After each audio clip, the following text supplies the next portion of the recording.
그리고 오늘 우리에게 주시는 말씀은 에베소서 3장 9절부터 11절까지 말씀입니다. 에베소서 3장 9절부터 11절까지 말씀 함께 읽겠습니다. 시작.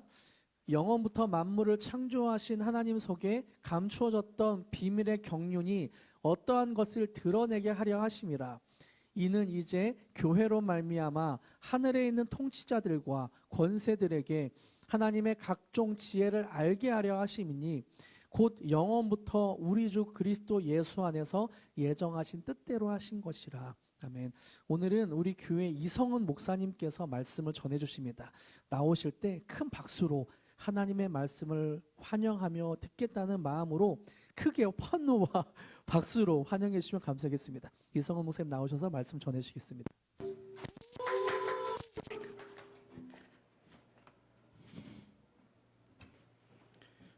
네. 오늘 하나님이 우리에게 주시는 말씀 에베소서 3장 9절에서 11절의 말씀을 중심으로 교회는 이 땅의 희망입니다 라는 제목으로 함께 은혜를 나누겠습니다. 요즘 신조어처럼 많이 사용되는 말 중에 하나가 어쩌다라는 것입니다. 네, 어쩌다라는 말은 원래 어떠한 상황이나 일이 우연히 일어나게 되는 경우를 의미하는 단어이죠. 그런데 요즘은 이 어쩌다라는 말이요, 의외의 상황을 강조하는 것으로 사용되고 있습니다. 대표적인 것이 어쩌다 벤져스라는 TV 프로그램이죠. 지금은 뭉쳐야 찬다라는 이름으로 개편이 되었지만 이 어쩌다 벤져스는 각 스포츠 분야에서 정점을 찍은 선수들이 우연히 모여서 축구라는 새로운 종목에 도전하는 예능 프로그램입니다. 이 프로그램은 우연히 모인 사람들이 예상 외로 점차 훌륭한 팀워크를 낳게 되면서 인기를 얻게 되었죠. 그런가 하면 어쩌다 사장이라는 예능 프로그램도 있습니다. 이 프로그램의 주인공은 차태현과 조인성인데요. 두 사람은 처음에 자신들이 시골 슈퍼의 사장이 될 것이라고 예상하지 못했습니다. 그러나 어쩌다 갑작스럽게 사장이 되지요. 이후에 이들이 가게를 운영하면서 다양한 에피소드를 경험하게 되는데 이러한 상황들이 시청자들에게 인기를 얻게 되었습니다. 이러한 것에 영향을 받아 요즘 어쩌다 사장이라는 말이 신조어처럼 사용되고 있는데요. 이것의 뜻은 잘 준비가 되지 않은 상태에서 창업을 하게 된 사장들을 의미하는 것입니다. 그렇다면 교회는 어떨까요? 과연 교회도 어쩌다 우연히 생겨나게 된 것일까요? 저는 오늘 설교를 통해서 이 질문에 대해서 성경이 말하고 있는 답을 함께 상고해 보기를 원합니다. 다 함께 오늘 본문의 말씀인데요. 에베소서 3장 9절에서 11절의 말씀 우리 같이 한번 읽어볼게요. 시작. 영원부터 만물을 창조하신 하나님 속에 감추어졌던 비밀의 경륜이 어떠한 것을 드러내게 하려 하심이라. 이는 이제 교회로 말미암아 하늘에 있는 통치자들과 권세들에게 하나님의 각종 지혜를 알게 하려 하심이니 곧 영원부터 우리 주 그리스도 예수 안에서 예정하신 뜻대로 하신 것이라. 성경 66권 중에서 교회를 가장 명확하게 설명하고 있는 것은 단연코 에베소서입니다. 에베소서는 교회론에 관한 책이기 때문이죠. 그래서 성경에서 말하고 있는 교회의 참 모습이 무엇인가를 우리가 알기 위해서는 에베소서를 살펴봐야 하는 것입니다. 저는 오늘 이러한 관점으로 함께 본문의 말씀을 살펴보기 원하는데요. 우리가 함께 읽었던 이 말씀을 다시 한번 보시게 되면 사도 바울은 만물을 창조하신 하나님께서 창세전부터 그분 안에 감추셨던 비밀의 경륜을 교회를 통해 드러내고자 하셨다라는 것을 강조하고 있습니다. 그러니까 쉽게 말하면 창조주 하나님께서 영원 전부터 그분 안에 감추셨던 비밀스러운 계획을 교회를 통해 드러내시겠다라는 것이죠. 여러분, 이 사실 하나만으로 교회를 생각하는 마음이 좀 달라지지 않습니까? 대부분은 교회를 건물로 생각하는 경우가 많습니다. 하나님을 믿는 사람들이 모여서 예배하는 장소가 교회다라고 생각하는 것이죠. 그런데 오늘 우리가 함께 읽었던 이 말씀에 주목해 보시면 교회에는 무엇인가 특별한 것이 있겠다라고 생각을 하게 됩니다. 이어지는 10절의 말씀을 보시면 하나님은 교회를 통해 자신의 각종 지혜를 통치자들과 권세자들에게 알리기를 원하신다라는 것을 알 수 있습니다. 교회는 세상 가운데 하나님의 지혜를 알리는 통로다라는 것이죠. 더군다나 11절의 말씀을 보시면 이 모든 것은 하나님께서 창세 전에 그리스도 예수 안에서 예정하신 것이다라는 것을 알 수 있습니다. 교회는 어쩌다 생겨난 것이 아니라 하나님께서 창세 전부터 계획하신 걸작품이다라는 것이죠. 제가 오늘 설교의 제목을 교회는 이 땅의 희망입니다라고 정한 이유가 바로 이것입니다. 창조주 되시며 만왕의 왕 되신 하나님께서 창세 전부터 자신 안에 감추셨던 비밀스러운 계획과 지혜를 교회를 통해서 세상 가운데 드러내기로 예정하셨다면 교회는 이 땅의 유일한 희망이 되는 줄 믿습니다. 하지만 교회를 바라보는 세상의 시선은 그리 곱지 않은 것 같아요. 아니, 곱지 않을 뿐더러 상당히 부정적이다라고 해야 더 정확한 표현이 될 것 같습니다. 세상을 향해 하나님의 비밀스러운 계획과 또 하나님의 지혜를 드러내 보여야 할 교회가 어쩌다 이러한 평가를 받게 되었을까요? 이유는 상당히 간단합니다. 하나님의 말씀을 따르지 않았기 때문이에요. 그렇다면 교회가 이 땅의 희망이 되기 위해서 회복되어야 할 것은 무엇일까요? 이 질문에 대한 답도 매우 단순하죠. 그것이 무엇입니까? 그것이 무엇이에요? 교회가 왜 이 땅의 희망이 되지 못했다고요? 하나님의 말씀을 따르지 않아서 그래요. 그러면 교회가 이 땅의 희망이 되기 위해서는 하나님의 말씀을 따라야 되는 것이죠. 이런 면에서 저는 오늘 성경과 기독교 역사를 중심으로 교회가 이 땅의 희망이 되기 위해서 무엇을 해야 할지 함께 상고해 보기를 원합니다. 첫째는 교회의 정체성과 사명을 분명히 해야 된다라는 것이에요. 교회의 정체성과 사명을 분명히 해야 한다. 성경에서 교회에 관해서 자세히 기록한 책이 에베소서라면 예수님이 교회에 관해 직접 말씀하신 것을 기록한 책은 마태복음입니다. 예수님의 생애와 사역을 기록한 사복음서에서 유일하게 교회라는 단어가 등장하는 것이 마태복음이에요. 우리 다 함께 마태복음 16장 15절에서 18절의 말씀 같이 한번 읽어볼까요? 마태복음 16장 15절에서 18절의 말씀입니다. 같이 한번 읽어볼게요. 시작. 이르시되 너희는 나를 누구라 하느냐? 시몬 베드로가 대답하여 이르되 주는 그리스도시요 살아계신 하나님의 아들이시니이다. 예수께서 대답하여 이르시되 바요나 시몬아 내가 복이 있도다. 이를 내게 알게 하니는 혈육이 아니요 하늘에 계신 내 아버지시니라. 또 내가 내게 이르노니 너는 베드로라. 내가 이 반석 위에 내 교회를 세우리니 음부의 권세가 이기지 못하리라. 예수님이 계속해서 놀라운 기적들을 나타내자 사람들 사이에서 예수님에 관한 소문이 무성해졌습니다. 죽었던 침례 요한이 다시 살아났다. 아니다. 구약시대의 엘리야다. 예레미야다. 선지자 중에 한 사람이다. 이러한 소문이 퍼지기 시작한 것이죠. 그러자 예수님은 제자들의 생각을 묻습니다. 너희는 나를 누구라고 생각하느냐? 이에 베드로가 자신 있게 대답합니다. 주는 그리스도시요 살아계신 하나님의 아들이십니다.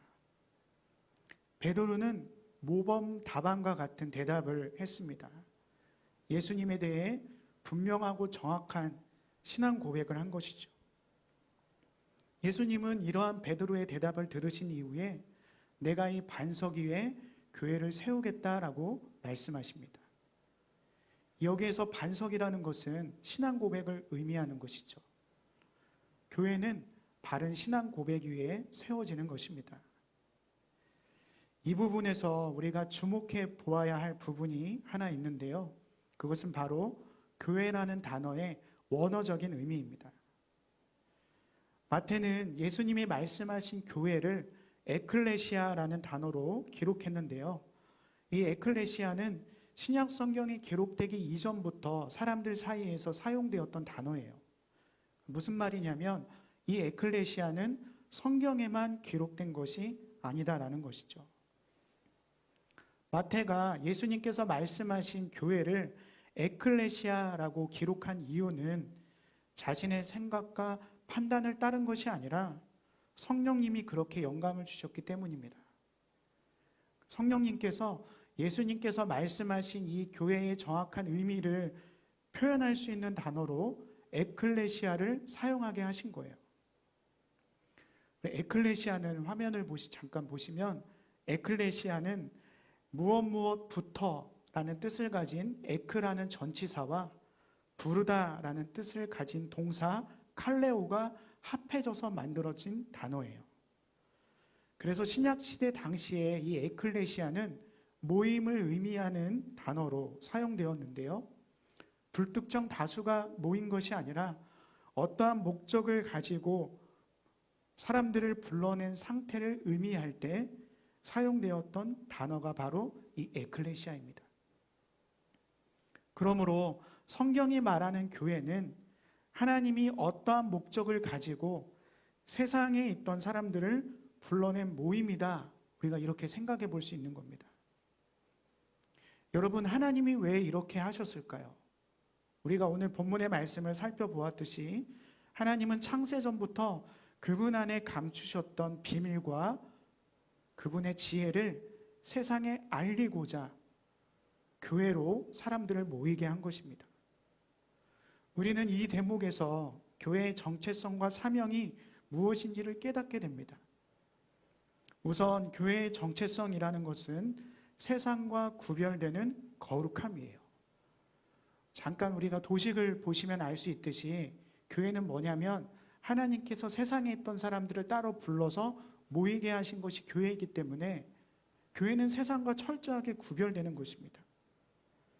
하나님께서 세상에 있던 사람들을 따로 불러내 모이게 하셨기 때문에 우리가 도식을 보면 알 수 있듯이 교회는 세상과 구별되는 것이죠. 그렇다면 여러분, 교회의 사명은 무엇일까요? 요한복음 17장 18절에서 20절의 말씀인데요. 같이 한번 읽어보시면 좋겠습니다. 요한복음 17장 18절에서 20절의 말씀 같이 읽습니다. 시작. 아버지께서 나를 세상에 보내신 것 같이 나도 그들을 세상에 보내었고 또 그들을 위하여 내가 나를 거룩하게 하오니 이는 그들도 진리로 거룩함을 얻게 하려 함이니이다. 내가 비옵는 것은 이 사람들만 위함이 아니요 또 그들의 말로 말미암아 나를 믿는 사람들도 위함이니. 우리가 함께 읽었던 이 요한복음 17장의 말씀은 한 장 전체가 예수님의 기도로 되어 있습니다. 예수님은 십자가에 못 박혀 죽기 전날 밤 제자들과 또 그들을 통해서 믿음을 갖게 될 사람들을 위해서 밤새도록 기도하셨는데요. 이 기도의 핵심적인 내용은 그들을 세상에 보내시겠다라는 것이에요. 그러니까 우리는 이 예수님의 기도와 오늘 본문의 말씀을 통해서 교회의 사명이 무엇인지를 깨닫게 될 줄 믿습니다. 교회의 사명은요, 세상으로 들어가 하나님의 비밀과 하나님의 지혜를 알리는 것이죠. 교회는 이와 같은 정체성과 사명에 타협하지 말아야 하는 것입니다. 하지만 여러분, 오늘날 교회의 모습은 어떻습니까? 세상과 구별되어야 할 교회가 세상과 다를 것이 없는 모습으로 변질한 경우가 참 많습니다. 예배를 드리며 기도하는 종교적인 활동을 제외하면 교회의 시스템이나 교회의 행정적인 구조가 세상과 참 많이 닮은 것을 쉽게 찾아볼 수 있죠. 또한 교회의 많은 부분에 있어서 기업의 경영 방식이 교회 내부를 장악해 버린 경우도 우리가 쉽게 볼 수 있습니다. 안타까운 것은 오늘날 이러한 교회의 모습을 보면서 아무렇지도 않다, 그것이 정상이다, 자연스러운 것이다 라고 생각하는 사람들이 참 많다라는 거예요. 그러나 예수님은요, 요한복음 17장에서 이렇게 기도하셨습니다. 요한복음 17장 16절에서 17절의 말씀 우리 같이 한번 읽어볼게요. 요한복음 17장 16절에서 17절의 말씀입니다. 시작. 내가 세상에 속하지 아니함 같이 그들도 세상에 속하지 아니하였사옵나이다. 그들을 진리로 거룩하게 하옵소서. 아버지의 말씀은 진리니이다. 사랑하는 성도 여러분, 교회는 세상 속에 있지만 세상에 속하지 않은 구별된 곳이며 이것이 타협할 수 없는 교회의 정체성이다라는 것을 꼭 기억할 수 있기를 주님의 이름으로 권면합니다. 예수님은 하나님이 교회에게 주신 사명을 감당하기 위해서 교회라는 이름으로 모인 사람들을 다시 세상에 보내시겠다라고 말씀하십니다. 그러므로 교회는 성도가 함께 모여서 예배드리며 교제하는 것을 넘어서 다시 세상으로 보내심을 받는 곳입니다. 이유가 무엇인가요? 왜 교회가 다시 세상으로 보내심을 받죠? 계속 강조하지만 창세전부터 하나님 안에 감추어졌던 비밀스러운 계획과 그분의 지혜를 세상에 알리기 위함이죠. 우리 마태복음 5장 16절의 말씀 같이 한번 보실까요? 마태복음 5장 16절의 말씀입니다. 함께 읽어볼게요. 시작. 이같이 너희 빛이 사람 앞에 비치게 하여 그들로 너희 착한 행실을 보고 하늘에 계신 너희 아버지께 영광을 돌리게 하라.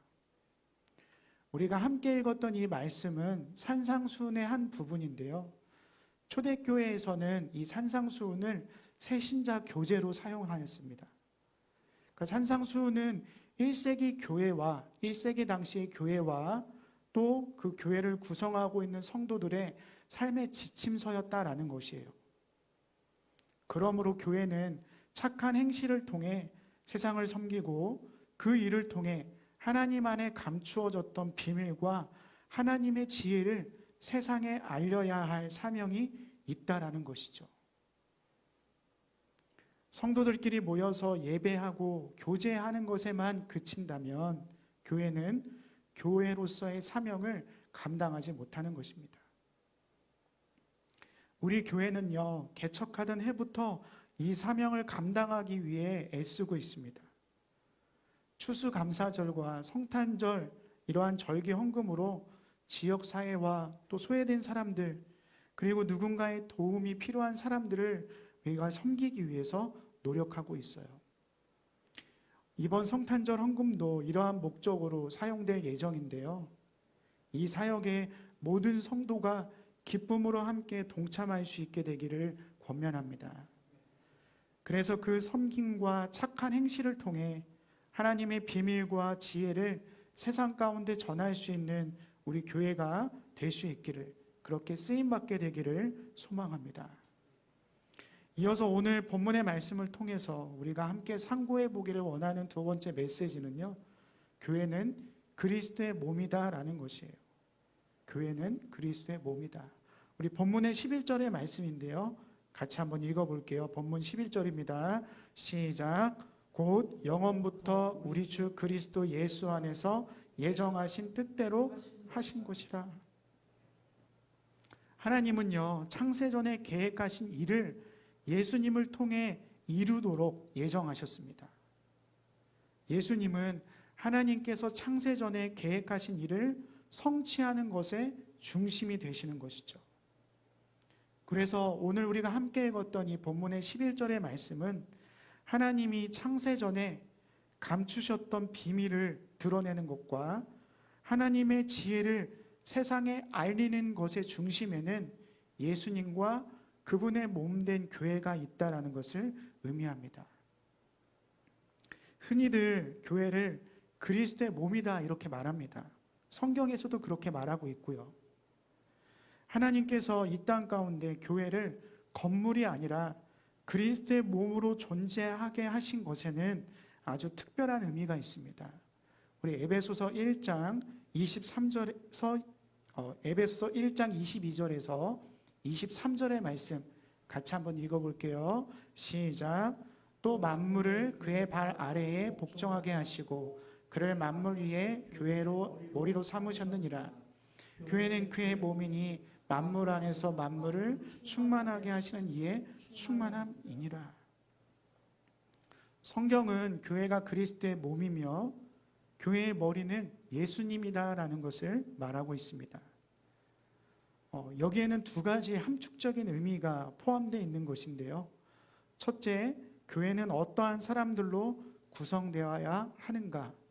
둘째, 교회는 누가 이끌어가는 곳인가라는 것입니다. 그러니까 성경에서 교회는 그리스도의 몸이고 그 그리스도의 몸된 교회의 머리는 예수님이다라고 말하고 있는데 여기에는 두 가지 의미가 숨겨져 있다라는 거예요. 첫 번째는 교회는 어떠한 사람들로 구성되는가? 두 번째, 그 교회는 누가 이끌어가는 것인가? 성경 그 자체로만 우리가 놓고 보면 두 번째 함축적인 의미는 몸의 비유를 통해서 우리가 쉽게 확인할 수 있습니다. 사람의 몸은요, 머리의 지시를 따라 움직입니다. 몸의 각 부분의 지시를 내리고 조정하는 것이 머리이죠. 그래서 머리가 없는 몸은 우리가 상상하고 싶지 않지만 몸에 머리가 없다는 거 상상하고 싶지 않잖아요. 그런데 만약에 몸에 머리가 없다면 몸은 혼란스러워지게 되고 방향을 잃게 됩니다. 교회도 마찬가지입니다. 교회는 머리 되시는 예수님의 지시를 따르고 머리 되시는 예수님께서 이끌어가는 곳이에요. 예수님이 교회의 방향과 목적을 정해주시면 교회는 그분의 지시에 따라 움직여야 하는 것이죠. 하나님이 계획하신 교회의 모습이 바로 이것입니다. 저는 특별히 이 대목에서 한 가지 사실에 주목해 보기 원하는데요. 그것은 기독교 역사 속에서 이러한 성경의 가르침을 따르기 위해 목숨을 걸었던 사람들이 바로 침례교인들이라는 것이에요. 침례교인들은 교회는 오직 믿는 자들, 다시 말하면 회심을 경험한 자들로 구성되어야 한다라는 이 성경의 원리를 지키기 위해서 타협하지 않았던 사람들입니다. 그렇다면 여러분, 우리가 회심이라는 말을 자주 듣게 되는데 이 회심한 사람들의 의미는 정확히 무엇을 의미하는 것일까요? 레켐이라는 신학 개론이라는 책에서는 회심을 다음과 같이 설명하고 있어요. 우리 화면을 함께 보실까요? 회심이 어떤 뜻인지 같이 한번 읽어볼게요. 시작. 회심이란 성경 속 히브리어나 헬라어 모두 회심을 돌아섬 혹은 돌이킴으로 표현한다. 기독교적 회심이란 방향의 선회를 뜻하는데 이는 죄로부터의 돌이킴과 더불어 그리스도를 신뢰하고 그에게 헌신하는 돌이킴, 믿음을 포함하는 개념이다. 회심은 죄에게 혹은 자기 자신에게 혹은 사탄에게 충성했던 헌신을 그리스도에게로 돌리는 것을 포함한다. 그러니까 회심이라는 건 쉽게 말하면 돌아서는 거예요. 돌아서는 것. 방향을 바꾸는 것이죠. 죄로부터 돌아섬, 그리고 그리스도를 신뢰하고 그분에게 헌신하는 돌이킴, 믿음을 포함하는 것이 회심입니다. 그래서 회심한 사람은 이전까지의 삶이 자기 자신에게 헌신했고 죄 짓는 일에 자신의 몸을 사용했다면 이제는 그 몸을 그리스도를 위해서 충성스럽게 사용하는 것, 그것이 바로 회심한 사람들의 뜻이에요. 여러분, 어떠한 이유 때문에 교회는 꼭 이렇게 회심한 사람들로 구성되어야 할까요? 몸의 비유를 통해서 우리가 생각해 본다면 교회의 머리 되시는 예수님의 지시를 따르고 순종하기 위함입니다. 그러니까 회심하지 않은 사람들은 교회의 머리 되시는 예수님의 음성을 들을 수도 없고요. 설령 듣는다 하더라도, 그 말씀을 들었다 하더라도 순종하지 않기 때문이죠. 초대교회 당시에 교회는 오직 믿는 자들, 다시 말하면 회심을 경험한 자들로 구성되어야 한다라는 이 성경의 원리를 실천했습니다. 한 사람이 교회의 구성원이 되기 위해서는 회심을 검증하는 과정이 철저하게 이루어졌기 때문이에요. 그러나 우리가 잘 아는 것처럼 주 313년 콘스탄티누스 황제가 기독교를 로마의 공식적인 종교로 인정하고 이후에 380년에 테오디우스 황제가 기독교를 국교로 지정하면서 교회는 교회로서의 본질을 점점 퇴색하게 됩니다. 한 아이가 태어나게 되면 로마의 시민이 됨과 동시에 교인이 되었기 때문에 회심을 검증하는 과정이 필요 없게 된 것이죠. 더군다나 다른 종교를 가졌던 수많은 이교도들이 교회로 넘어오는, 그러니까 개종하는 그런 상황 속에서 그리스도를 믿고 따르겠다라고 하는 신앙의 진지함과 회심을 기대하기가 어렵게 되었습니다. 교회는 더 이상 믿는 자들의 모임이 될 수 없었던 것이죠. 기독교 역사 속에서 침례교회가 등장하게 된 배경은 이처럼 퇴색한 교회의 본질을 회복하기 위함이었습니다. 교회는 오직 믿는 자들, 즉 회심을 경험하고 그것이 검증된 자들로 구성되어야 한다라는 이 성경의 원리를 지키는 일에 헌신했던 사람들이 바로 침례교인들이에요. 저는 우리 교회가 이와 같은 숭고한 신앙의 유산을 고스란히 승계하는 교회가 되기를 원합니다. 교회의 머리 되시는 예수님이 이끌어가는 교회, 그러한 교회가 될 수 있도록 회심을 경험한 자들로 구성된 교회, 이것에 타협함이 없는 교회가 될 수 있기를 주님의 이름으로 축복합니다. 아울러 오늘 본문의 말씀을 중심으로 우리가 함께 상고해 보기를 원하는 세 번째 메시지는 교회는 그리스도를 따르는 일에 뿌리 내려야 한다라는 것이에요. 교회는 그리스도를 따르는 일에 뿌리 내려야 한다. 이 골로새서 2장 6절에서 7절의 말씀인데요. 같이 한번 읽어볼게요. 골로새서 2장 6절에서 7절입니다. 시작. 그러므로 너희가 그리스도 예수를 주로 받았으니 그 안에서 행하되 그 안에 뿌리를 박으며 세움을 받아 교훈을 받은 대로 믿음에 굳게 서서 감사함을 넘치게 하라. 교회는 회심하여 예수님을 주인으로 모인 사람들의 말씀드립니다. 교회는 회심하여 예수님을 주인으로 영접한 사람들의 모임입니다. 그러므로 교회와 그 교회를 구성하고 있는 성도는 모두가 주인 되시는 예수님의 말씀에 따라 행하는 것이 마땅한 것이죠. 사도 바울은 이러한 모습을 생동감 있게 설명하기 위해서 식물의 비유로 전달합니다. 만약 어떠한 사람이 예수님을 주로 영접했다면 그것은 마치 식물이 자라기 위해 땅에 뿌리를 박는 것과 같이 그리스도 안에 뿌리를 내린 것이다 라고 말하고 있는 것이죠. 그렇습니다. 교회는 세상의 철학이나 가치관에 뿌리를 내린 사람들이 아니라 오직 그리스도에게 뿌리 내린 사람들이 모인 곳이에요. 따라서 교회와 그 교회를 구성하고 있는 성도의 영양 공급은 오직 그리스도를 통해서만 되어야 하는 것이죠.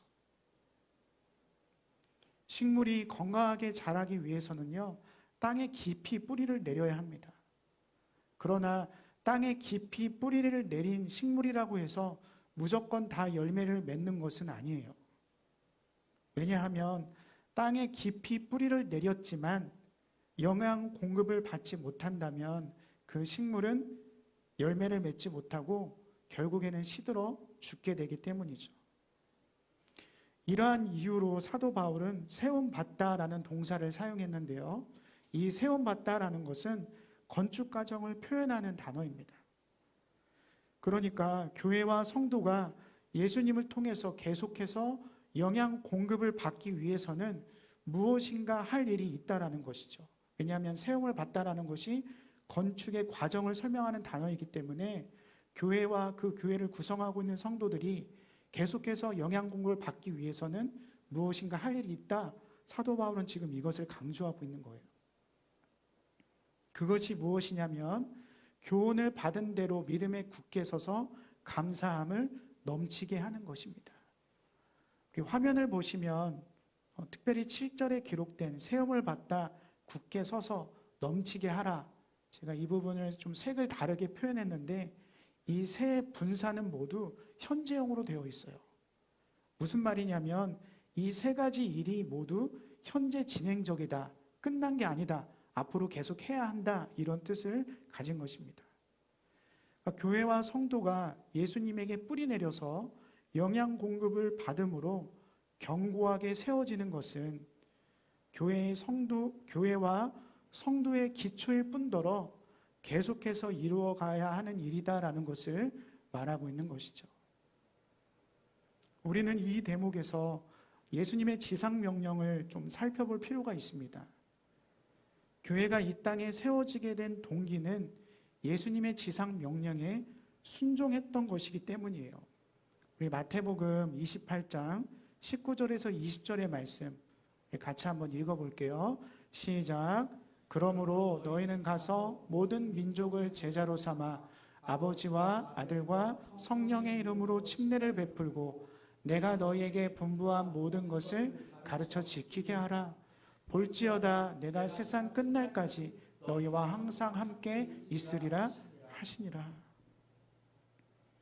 예수님의 지상 명령은요, 예수님께서 제자들에게 명령하신 것 중에 가장 큰 것을 의미하는 것이죠.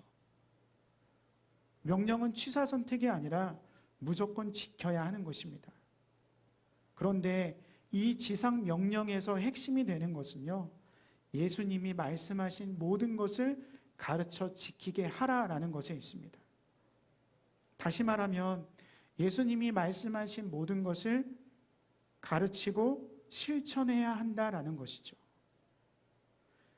예수님의 제자들은요, 이 지상 명령에 순종하기 위해서 흩어져 복음을 전파했고요. 그 지상 명령에 근거하여서 교회를 세웠습니다. 사도행전은 이 지상 명령을 통해서 교회가 세워져 가는 모습을 우리들에게 자세히 증언해 주고 있죠. 그러므로 우리의 예배와 사역 그리고 세상을 섬기는 목적은 모두가 예수님을 따르는 것에 있어야 될 줄 믿습니다. 만약 우리가 예수님을 따르려는 목적 없이 예배를 드린다면 그 예배는 단순한 종교적인 활동이고요. 또 우리가 예수님을 따르려는 목적 없이 세상을 섬기는 착한 행실의 사역을 한다면 그것은 자선사업과 다를 것이 없게 되는 것입니다. 이제 말씀을 맺으려고 합니다. 우리가 살고 있는 시대는 혼란의 시대입니다. 이러한 상황 속에서 교회는 세상을 향해 빛과 소금의 역할을 감당해야 할 줄 믿습니다. 아무리 세상이 교회를 향해 손가락질하고 욕을 한다 할지라도 변하지 않는 사실 한 가지는 교회는 이 땅의 유일한 희망이다라는 것이에요. 하나님은 창세전부터 이 놀라운 꿈과 계획을 가지고 이 땅에 교회를 그리스도의 몸으로 세우셨습니다. 그리고 그 교회의 정체성과 사명이 무엇인지를 분명히 말씀하셨죠. 이러한 하나님의 꿈과 계획을 성취하게 하기 위해서 저와 여러분에게 필요한 일, 우리가 해야 할 일은 하나님의 말씀에 순종하는 것입니다. 교회는 이 땅의 유일한 희망입니다. 특별히 저와 글로리 교회와 우리 모든 성도님들이 이 일에 쓰임받는 도구가 될 수 있기를 주님의 이름으로 축원합니다. 아멘. 우리 다 함께 찬양하실 건데요. 교회여 일어나라, 이 찬양을 부르시고 우리가 들었던 말씀을 붙잡고 함께 기도하겠습니다.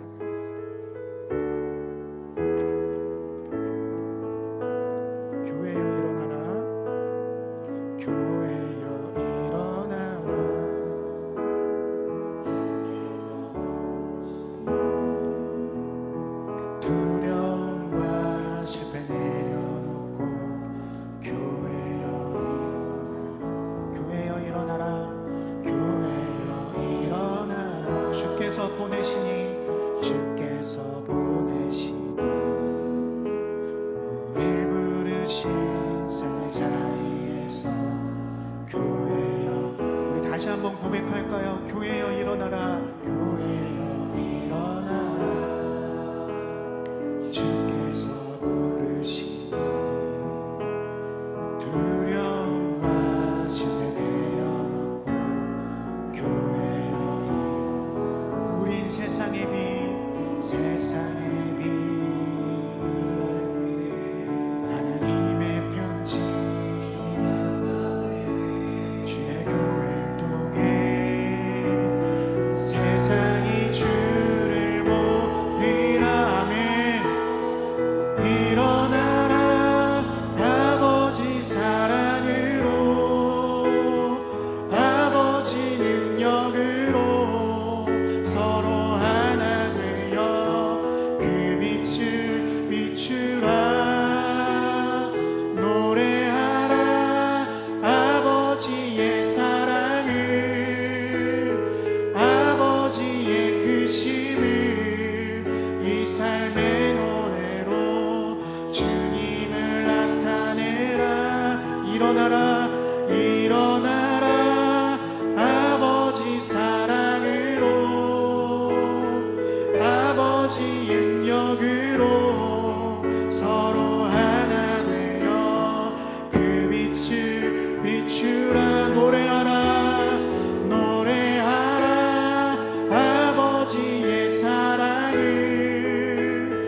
아버지의 크심을 이 삶의 노래로 주님을 나타내라. 우리 다시 한번 목소리 높여 일어나라. 일어나라. 아버지 사랑으로, 아버지 능력으로 서로 하나 되어 그 빛을 비추라. 노래하라. 아버지의 사랑을,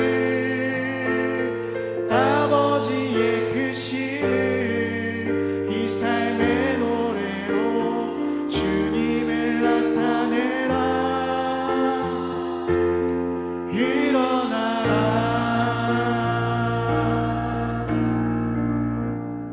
아멘. 우리가 이 시간 들었던 말씀을 기억하면서 또 찬양했던 메시지를 기억하면서 우리가 간절히 기도했으면 좋겠습니다. 하나님, 우리 교회가 이 땅의 희망이 되길 원합니다. 이 땅의 유일한 희망은 교회입니다. 하나님, 우리 교회가 그 하나님의 꿈과 비전을 성취하는 일에 쓰임받게 해주십시오. 우리 이런 간절한 마음으로 다 함께 합심해서 기도하겠습니다. 기도하겠습니다.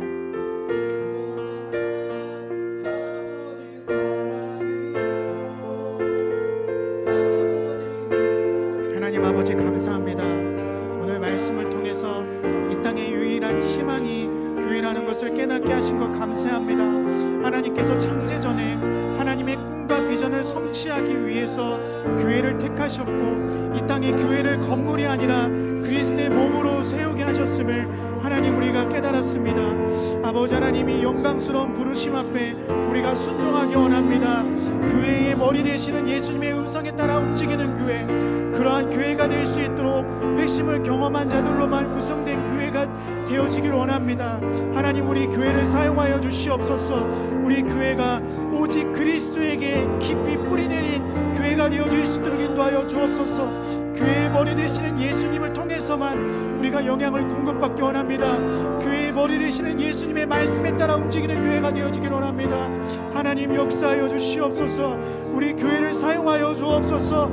이 땅의 유일한 희망이 교회라는 것을 세상을 향해 당당히 드러내 보일 수 있는 교회, 착한 행실을 통해 하나님의 꿈과 하나님의 계획을 세상 가운데 드러내 보일 수 있는 교회가 되어질 수 있도록 하나님 역사하여 주옵소서. 인도하여 주시옵소서.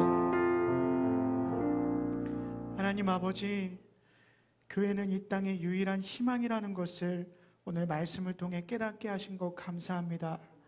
하나님, 우리 교회가 하나님께서 창세 전에 계획하신 일과 또 하나님의 지혜를 세상 가운데 드러내 보이는 일 가운데 쓰임받는 교회가 되어질 수 있도록 인도하여 주시옵소서. 무엇보다도 교회의 머리 되시는 예수님께서 이끌어 가시는 교회, 교회의 머리 되시는 그 예수님의 음성에 순종하는 교회가 되어질 수 있도록 인도하여 주시옵소서. 특별히 우리 교회와 또 모든 성도들이 그리스도에게 깊이 뿌리내린 자들이 되어질 수 있도록 하나님 인도하여 주셔서 세상을 향해 착한 행실을 드러내므로 그 일을 통해서 하나님의 계획과 또 하나님의 지혜를 드러내 보일 수 있는 교회로 쓰임받을 수 있도록 인도하여 주시옵소서. 그렇게 행하실 주님을 믿고 의지하며 귀하신 예수님의 이름으로 기도합니다. 아멘.